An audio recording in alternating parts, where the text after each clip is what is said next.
How best can we seed that crop down to minimize frustrations in the spring at planting time, but yet realize that that frustration at planting time is going to yield results for a number of years ahead. The Beef Research School on RealAgriculture.com is brought to you by the Beef Cattle Research Council.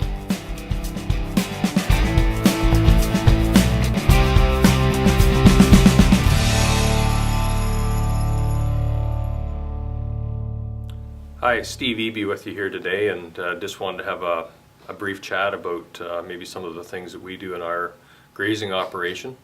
In an Ontario setting, our climate is such that we deal with a multitude of weather issues, be it potentially cool, wet springs to hot, dry summers, moving into fall and a decent bit of snow in the winter months. So we manage our pastures with consideration before they're even seeded, and walk through considerations with paddock layout, where we want to possibly lay water lines, possibly cattle flow, and then the next step forward, maybe species selection as far as the types of legumes or grasses that we might incorporate into that, and lay that out on paper, sleep on a little bit, redigest it, and then move into a plan that we can implement when the dust is flying in the spring.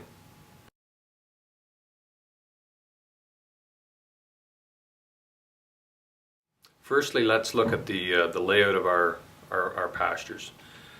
So we know our land base is such that there's maybe some flooding concerns we might have in the spring, some knolls, some areas that might respond better to certain species mixes compared to other areas.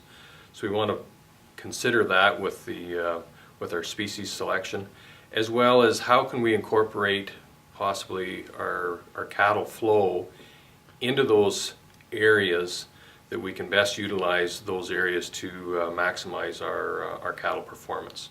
So with that in mind, we would look at those low areas that maybe have flooding risk and select species that can handle flooding, maybe icing up in the wintertime, that type of thing, and work with those particular areas as a given paddock.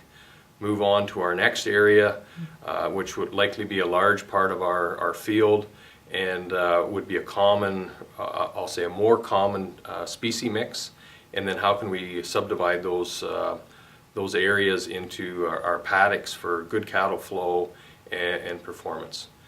So if we looked at our that floodplain that we want to manage kind of in season, so we look for perennial reed canary grass that will take moisture stress, that type of thing, and then that higher ground we'd look for other species that can weather a different storm, so to speak. So we may have some alfalfas in there, a different legume blend, trefoils, clovers, that type of thing, and then our grass mix.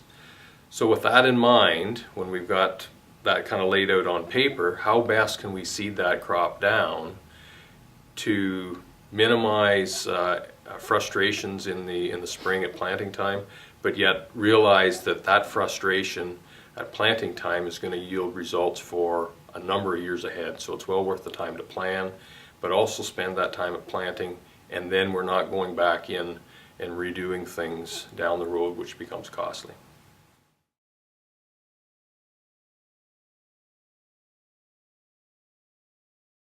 So we're heading to the field with a planter.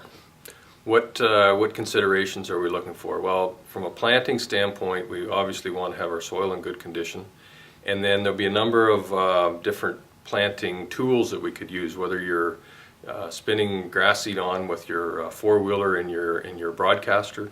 You may have a brilliant seeder, which is a different type of piece of equipment that we could be using, or maybe it's going through your grass seed box and your seed drill. So if you're incorporating some cover crops, maybe some oats and barley at a reduced rate to help control some erosion as you move into that delicate stage when that crop is getting established first thing in the spring. You're protecting that young seedling with some shade with that faster growing cereal crop. And then we can manage that cereal crop in a couple different ways to harvest it.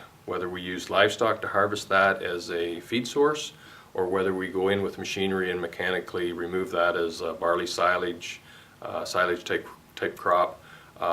Maybe we just roll it up as feed for our livestock in the form of a dry crop in round bales, or simply combine the grain and bale the straw.